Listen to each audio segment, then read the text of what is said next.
sa pangangalaga ng ating mga mata. Sa Family Eye Care makakaasa.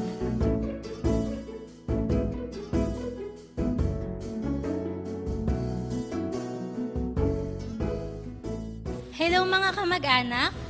Kamusta kayo? Ngayong araw na ito, pag-usapan natin ang tungkol sa isang sakit sa mata na madalas nating naririnig. Ito ay walang iba kundi ang kuliti.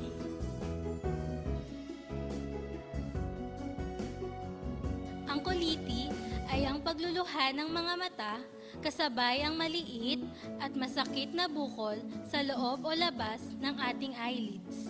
Kadalasan, ito ay nakukuha ng mga bata. Ang pagkakaalam ng marami, ang kuliti ay nakukuha ng ibang tao kapag sila ay naninilip o nang boboso.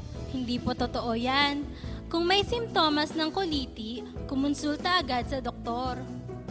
Kaya ko alam ang totoo tungkol sa kuliti dahil yan sa aking pangonsulta sa aking mga kamag-anak at ka-family. Walang iba kundi ang taga-Family Eye Care, kung saan maliwanag, abot kaya, at masaya. Family Eye Care.